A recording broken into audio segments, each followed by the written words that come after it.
When people hear arsenic, they think of it as an acute poison, and indeed a tiny amount, 100 milligrams, could kill you in an hour. That's like the weight of a tenth of a paperclip.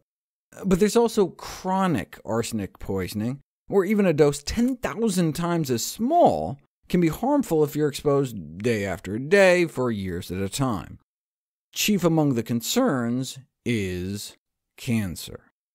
Arsenic is classified as a Class 1 carcinogen. That's the highest level. Things known to cause cancer in humans, alongside stuff like asbestos, cigarette smoke, formaldehyde, plutonium, processed meat, consumption of bacon, ham, hot dogs, and lunch meat. So arsenic is pretty bad stuff, implicated in tens of thousands or even hundreds of thousands of cancer cases worldwide every year.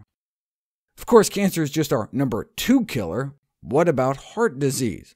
Long-term exposure to low to moderate arsenic levels was also found associated with cardiovascular disease incidence and mortality, meaning heart attacks and strokes. Arsenic is also considered an immunotoxicant, meaning toxic to our immune system. How do we know that? Well, there's a virus called varicella, which is what causes chickenpox, the first time we get it. Our immune system is able to stamp it down, but not stamp it out. The virus retreats into our nerve cells, where it lies in wait for our immune function to dip. And when it does, the virus reemerges and causes a disease called shingles. We've all been exposed to the virus, but only about 1 in 3 of us will get shingles because our immune system is able to keep it at bay.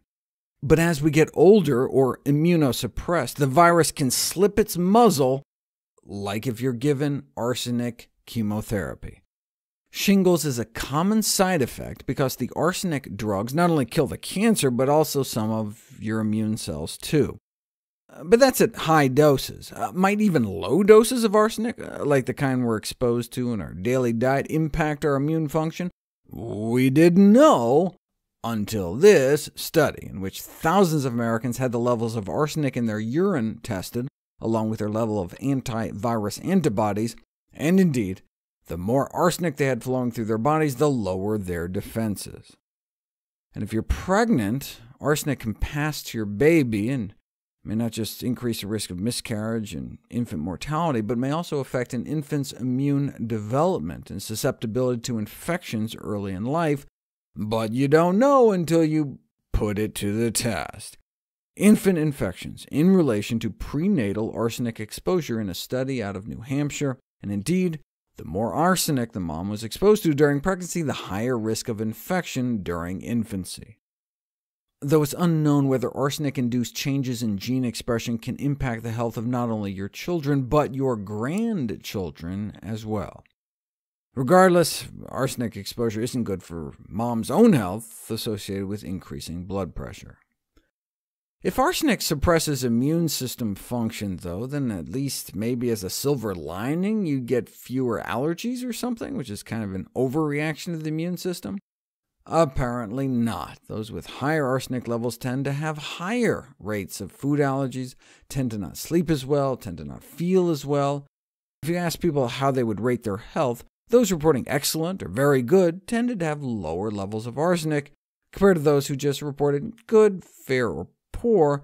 They tended to have higher levels.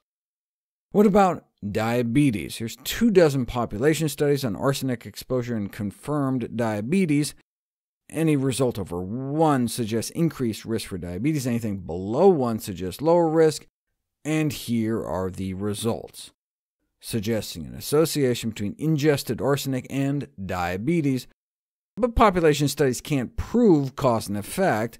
While it'd be nice to demonstrate a cause and effect relationship, is it necessary? Look, we know it's a carcinogen. We know it causes cancer. What more do we need to take steps to decrease our exposure?